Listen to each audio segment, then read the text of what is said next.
Should you stay or should you sell? Back in March or April, if you were planning to sell your home, you probably decided not to.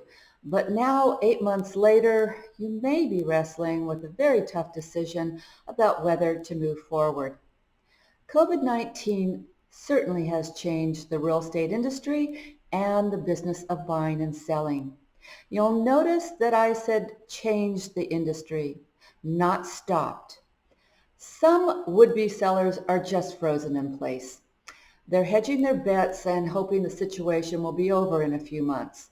But not every seller has the luxury to take a wait-and-see approach without making some serious trade-offs. Although selling a home in 2020 and beyond is looking a lot different than it used to, people haven't stopped selling homes altogether. And considering the lingering effects of the virus that could last into 2021 and even beyond, we can't expect an all-clear signal to be for us before we can put out our for sale sign. So let me address some of these concerns. Not too long ago, selling and buying a house involved many face-to-face interactions and multiple people visiting homes. Today, sellers are cautiously allowing limited personal viewings of their homes, and buyers are spending more time viewing homes virtually even before considering personal viewings. Buying a house virtually is not uncommon, but most people still want to physically see what they're buying.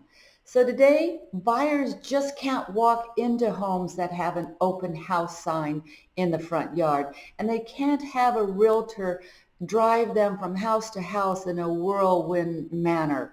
Most personal viewings of homes have to be through appointments.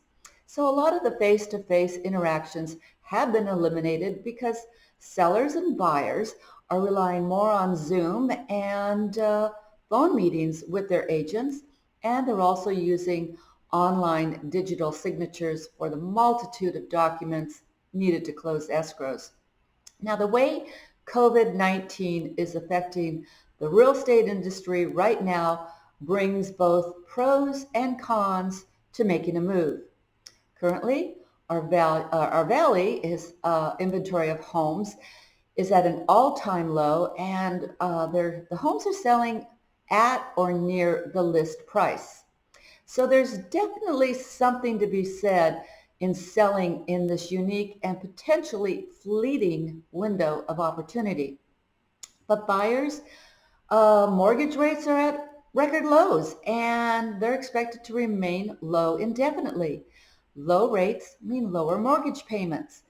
However, in light that banks and mortgage lenders are working remotely instead from their offices, there's potential for deals to fall through or taking longer than normal to process.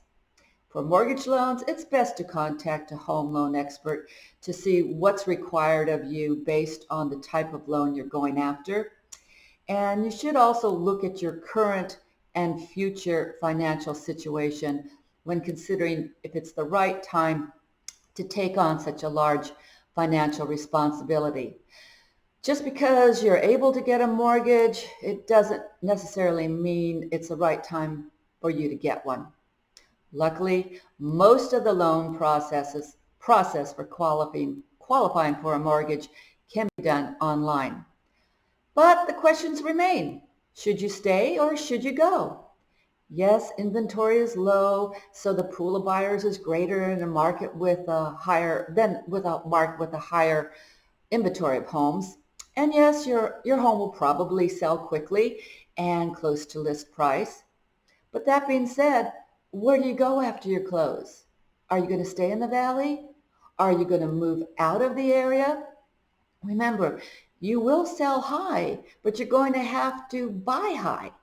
So have you researched home prices, amenities that you want?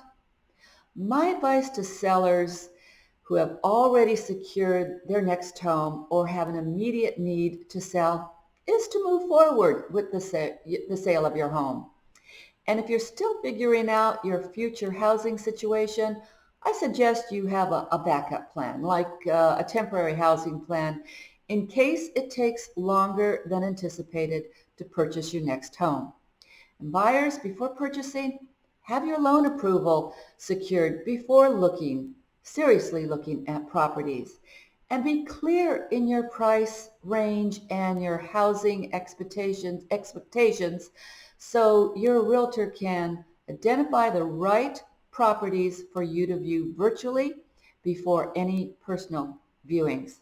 The fewer personal interactions at this time, the better. So those are my buying and selling suggestions for the month, and I look forward to talking to you about your housing goals.